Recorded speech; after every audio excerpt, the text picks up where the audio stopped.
I've been looking for an excuse to talk about this game for a very long time. This is my favourite game on the Wii. It's the House of the Dead Overkill. As you can probably tell by clicking on this video in the first place, anyway. It was a day one purchase for me back in February of 2009, and I still own my original copy. It was eventually ported to the PS3 in 2011. I don't have that version, and it did obtain its own Typing of the Dead version, which is still currently available on Steam to buy.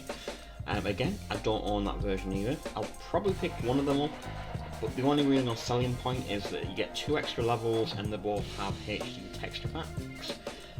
But actually looking at the YouTube videos online of the PS3 or the Typing of the Dead, I prefer the extra cheesy looking rendition on the Wii, so maybe a skip. Now this game certainly isn't for the faint of heart, and I don't mean that for being scary, as there's no scares, not even any jump scares. It's very vulgar and gory in parts, and some of it hasn't aged well. But it's not supposed to age well. It's a love letter to old exploitation films of yesteryear. The game itself is a prequel to the first House of the Dead game, which I've only played at the arcade myself, and I can't really remember too much of it. My experience more so comes from playing like House of the Dead 2 and 3, which again, I played at the arcades, and I have got the Wii version as well. Again, I don't really remember too much of them, because I don't think I ever finished House of the Dead 2 or 3. Oh god. So the House of the Dead director, Takeshi Oda, didn't have too much to do with this game as far as I'm aware, and I don't think he considered it canon. I don't think he's actually publicly acknowledged the game really, so yeah, take it what it is, its own standalone thing. What's up, motherfucker? They met as adversaries. What the fuck was that for? A monster made them allies. A secret agent, immaculate, intelligent, a rookie. They call him only G. His identity, a mystery. You ever gonna tell anyone what that fucking G stands for? No. A playboy cop, Isaac Washington. Make him mad, and he'll rip your balls off.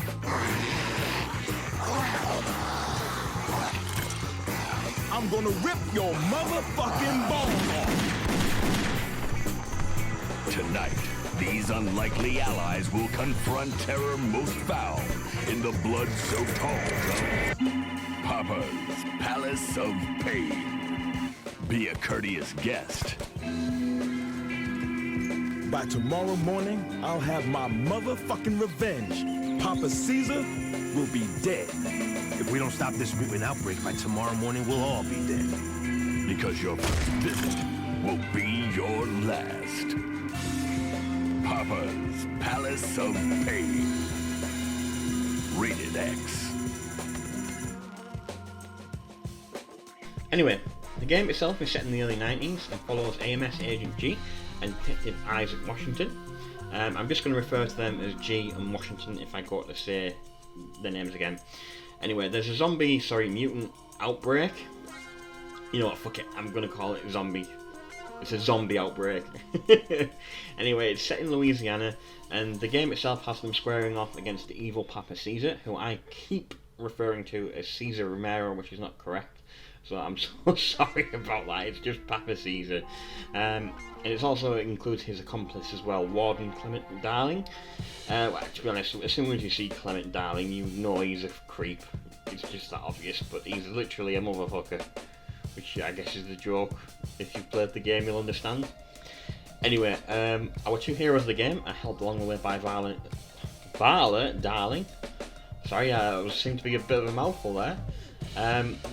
Her brother is actually the first boss of the game, and him as a character, he's not aged well at all. Okay, I'm just going to say that there. Vala herself is a stripper, and she's modelled on the British, sorry, I'm doing some Googling.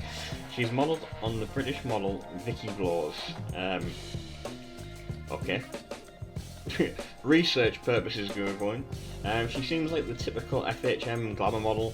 She's pretty though. Honestly, looking at her in the model, nice. Anyway, you essentially hunt down Caesar as he escapes to the prison with a kidnapped Vala. You meet the warden who just screams again, twisted fuck, as soon as you see him. And one of the first things he does is take a piss. And I shit you not, this guy really is a motherfucker. And I guess that's a spoiler as well. And another spoiler upcoming, the game literally ends with him climbing into a giant vagina trying to get back into the room. And that is just as bad as it sounds. It's not a hard game at all, and it is just mindless fun, and that's why I love it so much. The humour itself is right on my level. Yeah, some of it being cringe, like I said, Valor's brother hasn't aged well. And if I remember right, I read somewhere that Valor's brother is actually based on Stephen Hawking, which makes it even more yikes. There is a boss at the end of every level, and the final level itself equips you with a minigun, regardless of what you pick as your weapons for it, but you only get the minigun for the actual final boss part of the level, not the actual level itself, just the boss part. In its old exploitation cinema style, there's also like a scene missing, which apparently has been restored in both the PS3 version and the typing of the game. But I like it with the scene missing, because to me it reminds me of the films it's trying to emulate. So the only example that's coming to mind isn't even one of that era, but you know, Planet Terror, where there's a massive scene missing. That's what it reminds me of, so I kind of like that, but I am tempted to see what actually is missing. I don't know if I'm just going to look it up on the internet myself, or actually get a copy of the PS3 version, who knows. I think I need the Move controllers to play the PS3 version. I'm not really willing to fork out another 40 to 60 quid just to be able to play this game again. I just want to add quickly as well, none of the other House Dead games, as far as I'm aware, are as rude or explicit as this one. So if this game leaves you wanting more, you completely shout all off, motherfucker. I'm sorry, I just wanted to say more because it's the most said word in this game, or words in this game.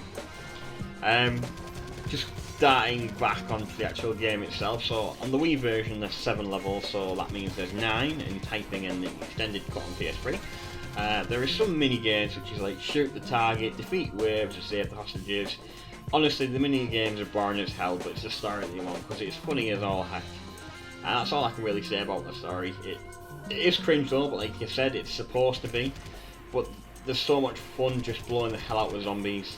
There's numerous guns you can buy and upgrade throughout the game as well. I don't have the most powerful gun in the game because that would be the minigun, but I do have an assault rifle that's been powered up all the way, and that gets me through just fine. I've also powered up the standard pistol, but it's the assault rifle I mainly stick to.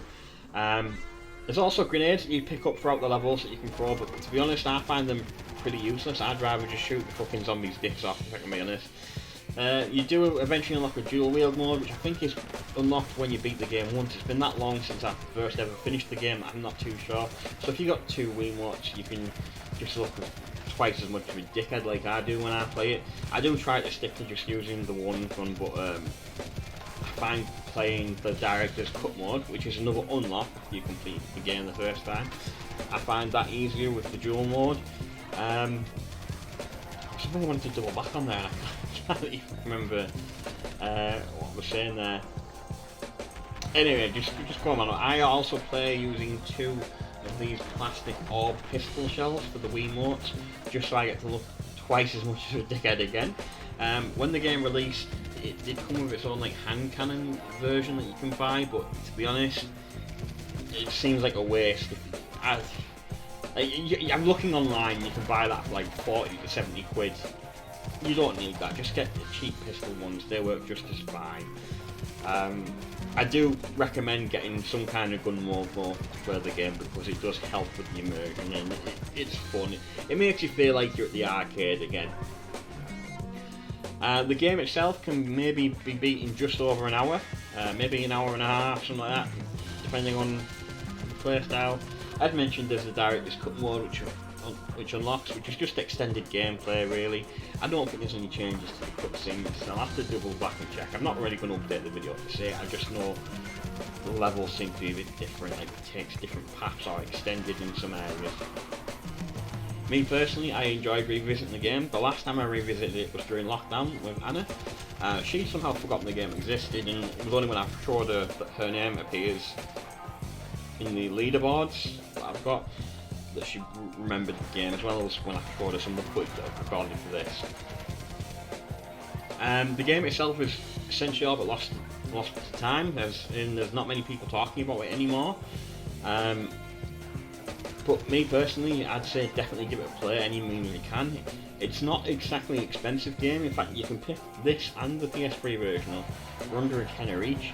So yeah, pad out your collection, go buy this game. Just definitely don't let any kids play this game, unless you're like one of them cool parents or aunties and uncles that don't really give a fuck. Then let them play it. But my advice: don't let children play this game. For me, it's a solid 10 out of 10. But let's try to take my fanboy side away. And let's see what we've got there. There is replayability, but it's limited. I think it's better off revisiting every few years. Parts of the humour haven't aged well, but again, as mentioned earlier, they weren't supposed to be. It's supposed to be sick and twisted from the start. The game is short and yet technically also the longest of the House of the Dead games so far, at least as far as stage-wise goes. But when I say so far, I've not played past House of the Dead 3, so later games may be longer. I'm just going from what my personal experience there. Oh. As a regular Joe then, I'd probably rate this like a 7.5 out of 10. But with its cheapness, it's definitely one I recommend picking up. So yeah, if you've enjoyed watching this, like the video, comment, subscribe, and definitely go get yourself House of the Dead Overkill. You'll have a blast, I promise.